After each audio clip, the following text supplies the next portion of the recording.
저희가 가장 인상 깊었던 거는 아무래도 사유의 방이었던 것 같아요. 또 재밌었던 프로젝트가 북촌의 설화수인데요. 현대카드랑 같이 여러 공간 만드셨고 또 현대자동차와도 여러 프로젝트를 하고 계시잖아요. 제가 많은 공간을 못 가요. 기분이 일단 안 좋아져. 우리는 네. 매번 장식시키는 거예요. 이 도시가 아름다운데 습기가 안 보인다. 시간, 그다음에 뭐 태양의 각도. 올해 같은 경우에 500명쯤 왔거든요. 500분이 지원하셨다고요? 몇 분이 들어오신 거예요? 일단 한 명을 뽑았는데 500대 1이네요, 보면. 이제 우리 기준이 있으니까.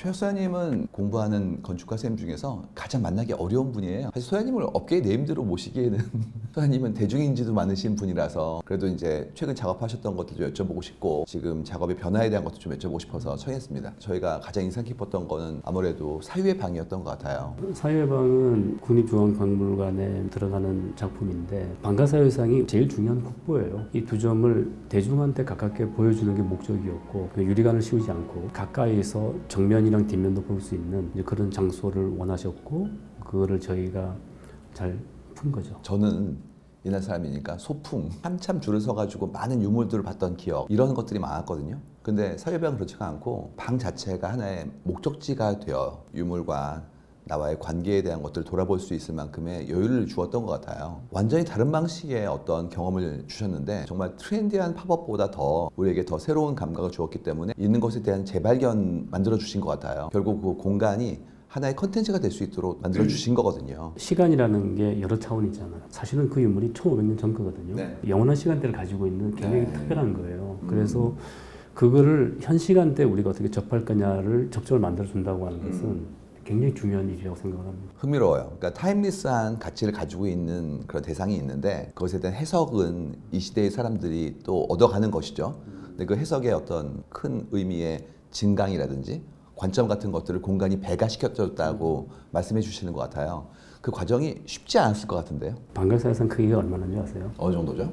뭐 크기가 한 95cm? 등신대보다 좀 작군요. 굉장히 작죠. 1m 뭐 5cm 정도밖에 안 되는데. 저는 기분 굉장히 커 보였었어요. 그 공간에서. 그러니까 예. 제가 고민을 많이 했었어요. 어떻게 그거를 제대로 보여줄 수 있을까. 이게 연극 무대로 생각을 한다면 근데 이 연극 무대가 배우랑 관객의 거리가 24m를 넘지 않습니다.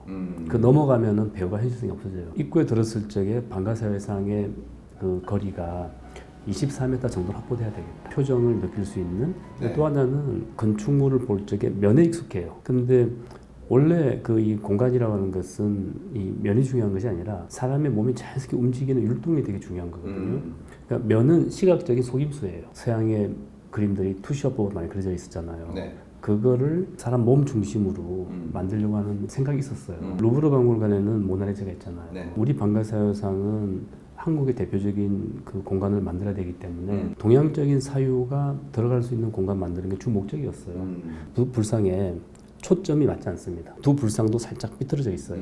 대칭 그게 아니라는 거죠. 예. 이 두 불상이 앉혀 있는 바닥에 원반이 있는데 네. 얘도 이 공간에서 살짝 삐뚤어져 있어요. 그리고 이 공간은 입구에서부터 1도가 길어져 있는데 24m가 1도 길어지면 그 높이 차가 좀 납니다. 그런 사람이 또 그 묘하게 시각적인 그 일루전이 생겨요. 그래서 전체적인 이 공간이 시각적으로 어떠다가 아니라 몸이 그 공간을 이해를 하게 되는 겁니다. 사찰에 갔을 적에 대웅전을 정면에 딱 보고 딱 걸어가는 경우 별로 없어요. 우리는 약간 비스듬하게 걸어가거든요. 네. 그게 본능적인 거예요. 그러면서 이렇게 한번 이렇게 그 탑이 있으면 탑 주변을 돌게 되는 거죠. 네.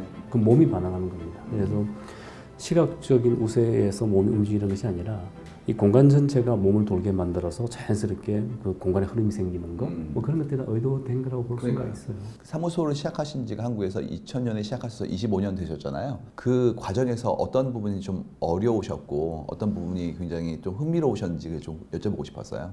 어려운 대상은 저예요. 자기를 극복하는 게 가장 어려운 거죠. 사람이 뭐가 되려고 태어난 게 아니잖아요. 뭐 건축가가 되려고 태어났겠어요. 뭐 의사가 되려고 태어났겠어요. 다 자기 그냥 고유의 존재가 있는 건데 자기의 존재가 이 사회랑 어떻게 만나야 되는가 하는 그 근본적인 문제에 고민이 있어요. 그러니까 내가 나를 이길 수가 있는가? 내가 나를 극복할 수가 있는가? 좀 가라앉히고 그래도 사회랑 좀 더 접목하게 만들고 좀 크게 얘기하면 성찰하고 그래서 가장 그 어려웠던 건 사회가 아니라 저인 것 같아요. 소장님 어떻게 본다면 그 미감이라든지 혹은 디테일에 대한 어떤 고집, 그만큼의 메시지를 응축하고 상대를 믿는 마음 같은 게 우리 사회보다 좀 빠르시지 않았어요? 인간이 눈을 통해서 정보를 많이 들어오잖아요. 네. 근데 눈을 통해서 들어오는 정보는 가짜도 굉장히 많아요. 편협되는 것도 많고. 저한테 가장 중요한 공간은 눈을 감았을 때 아름다운 공간이에요.